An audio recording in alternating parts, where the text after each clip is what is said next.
Positive ہو significantly تو یہ ایسا نہیں ہوتا ہے. اور آپ نے دیکھا جب آپ نے امپورٹس کو پچھلے 8 مہینے تقریباً بہت سخت کنٹرول کیا, صنعتی پیداوار میں مارچ کے مہینے میں 25% کمی آئی ہے.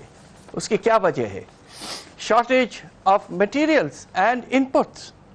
خاص طور پہ اب آپ دیکھیے ہمارا ٹیکسٹائل سیکٹر جو ایکسپورٹنگ سیکٹر ہے, ہمارا بیک بون ہے, وہاں آپ دیکھیے کہ کپاس کی پیداوار 40% سے زیادہ کم ہوئی آپ کے سیلاب کی وجہ سے, اور ابھی بھی آپ نے امپورٹس بڑھائی نہیں ہے کپاس کی, تو ہوگا کیا؟ ڈاکٹر صاحب مجھے ایک بات آنے بتائیں, والے مہینوں میں آپ کے پاس شارٹیج ہو جائے گی کپاس. میں ذرا ڈالر کو ایک سائڈ پہ کر لوں پہلے, بیکاز اطلاعات یہ آ رہی ہیں کہ جب آئی ایم ایف سے بات چیت چل رہی تھی تو آئی ایم ایف کا یہ مطالبہ تھا کہ جو اوپن مارکیٹ کا اور انٹر بینک کا فرق ہے یہ 2.5-3% سے زیادہ نہ ہو. ان لوگوں نے کہا کہ جی 5% تک ہم کر سکتے ہیں, اور پھر ہم نے دیکھا کہ اگلے دن ایک آرڈر بھی آیا, سرکولر نکلا کہ ایک وہ انٹر بینک پہ ہی کریڈٹ کارڈز کی پیمنٹ کریں بینکس وغیرہ, اور مارکیٹ میں روپیہ چڑھا تھوڑا سا, لیکن اب پھر چڑھ گیا ڈالر.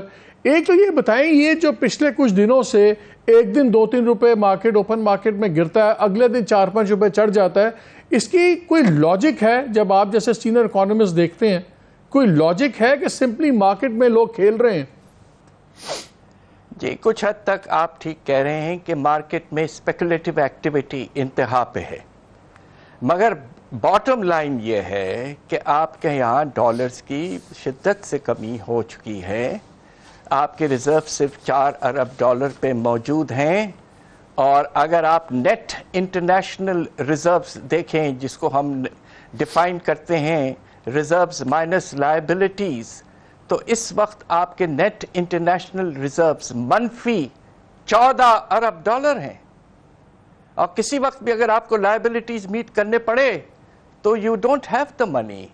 تو ریالٹی یہ ہے کہ حالات حد سے زیادہ پریشان کن ہیں, مارکیٹ میں اسپیکولیٹو ایکٹیویٹی پیک پہ ہے, اور میرا خیال یہ کہ ایک تیسرا مارکیٹ بھی موجود ہے, اس لیے کہ اگر آپ اوپن مارکیٹ میں جا کر جو آفیشیل ریٹ وہ بتاتے ہیں اس پہ پیسے نہیں ملتے ہیں. یہ آپ کی بات ٹھیک ہے, دیکھیے مارکیٹ میں انسٹیبلٹی بہت زیادہ ہے. اس کے اچھا ڈاکٹر صاحب بتائیے, اور بات یہ ہے کہ آپ دوسری طرف اپنے جی میں صرف یہ کہنا چاہ رہا ہوں کہ انٹر بینک ریٹ کو with all due respects artificially control کر کے رکھا ہوا ہے. یہ نہ بالکل with all due respects. Doctor صاحب اب یہ بتائیں, اب ہمیں بڑے ہی وقت آ گیا ہے کہ بہت بڑے فیصلے کیے جائیں. جو ہمیں اطلاع ملی ہے وہ یہ بھی ہے کہ آئی ایم ایف یہ بھی چاہتا ہے کہ بھائی اگر آپ نے ہمارے سے بات چیت کرنی ہے اور آگے پالیسیز آپ نے کرنی ہے تو ہمیں کنٹینیوٹی آف پالیسیز کی گارنٹی کون دے گا. تو یہ گورنمنٹ تو 2.5 مہینے کی گورنمنٹ ہے, اگست میں انہوں نے چلے جانا ہے, 13 اگست کو ختم ہو جاتے ہیں اگر, تو یہ کنٹینیوٹی پھر کون دے گا؟ کیا جو سیریس ہے فوج دے سکتی ہے کہ ٹھیک ہے جو بھی گورنمنٹ آئے گی ہم اس پہ پریویل کریں گے؟ کیا وہ گارنٹی ایکسیپٹیبل ہوگی آئی ایم ایف کے لیے, انآفیشلی چاہے طور پہ ہو؟ دیکھیے بات یہ ہے کہ اس وقت آئی ایم ایف کا پروگرام جو ہے وہ جون 30 کو ختم ہو جائے گا. اگر ہم نئے پروگرام کی طرف جائیں گے, اور وہ بھی 3 سال کے لیے, عام طور پہ ایکسٹینڈڈ فنڈ فیسلٹیز 3 سال کے لیے ہوتے ہیں, تو آپ جو ہے اس پرابلم کو فیس کرنا پڑے گا کہ اس وقت کی جو حکومت ہے وہ اگلے 10 ہفتے کے لیے ہے. تو وہ کس طرح نئے پروگرام کو نیگوشیٹ کریں گے؟ اور امکانات یہ بھی ہیں کہ اس وقت اگر آپ گئے آئی ایم ایف کے پاس between end of June and middle of August, تو آئی ایم ایف شاید آپ سے یہ کہے گا کہ آپ ایک پولیٹیکل کنسنسس کروا کے آئے ہمارے پاس کہ ریفارمز کے ایجنڈا کی کمٹمنٹ کیا ہے, اور ہو سکتا ہے کہ ہم خود اپوزیشن پارٹی سے بات کرنا چاہیں گے. تو this is going to create a very difficult situation for the present government. تو میرا خیال یہ ہے کہ حکومت شاید ممکن یہ ہے کہ جون کے بعد کچھ عرصہ